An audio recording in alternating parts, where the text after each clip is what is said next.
నందిని వాళ్ళ నాన్న దగ్గరికి వచ్చి ఎలాగైనా సరే ఆ వైష్ణవిని చంపేయాలి అని చెప్పేసైతే అంటూ ఉంటుంది. ఆ మాటలు వినగానే అక్కడ ఉన్న వాళ్ళ నాన్న అయితే ఒక్కసారిగా షాక్ అయిపోయి, "ఏం మాట్లాడుతున్నావమ్మా నువ్వు?" అని చెప్పేసైతే అంటూ ఉంటాడు. ఇంతలో అక్కడ ఉన్న నందిని మాత్రం, "అవును నాన్న, ఎలాగైనా సరే ఆ వైష్ణవిని చంపేస్తే నేను ప్రశాంతంగా ఉండగలను. అలాగే ఆ వరలక్ష్మి ఆ బాధను తట్టుకోలేక ఏడుస్తూ ఉంటే అది చూసి నేను చాలా సంతోషించాలి.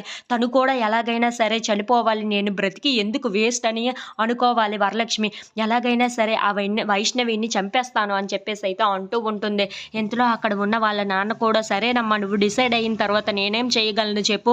అలాగే ఆ వైష్ణవి చేత వెన్నెల సంతకం తీసుకొని మనం ఎలాగైనా సరే ఈ ఆస్తిని మొత్తం కొట్టేయాలి" అని చెప్పేసైతే అంటూ ఉంటాడు. ఆ మాటలు వినగానే అక్కడ ఉన్న నందిని, అది ఎలా జరగకుండా ఉంటుంది? అది కూడా ఖచ్చితంగా జరుగుతుంది నాన్న" అని చెప్పేసైతే అంటూ ఉంటుంది. ఇంతలో అక్కడ ఉన్న వాళ్ళ నాన్న మాత్రం, "ఈ ఆస్తి మొత్తం కొట్టేసి మనం చాలా సంతోషంగా బ్రతికేయొచ్చు, లగ్జరీగా ఉండొచ్చు" అని చెప్పేసైతే అంటూ ఉంటాడు.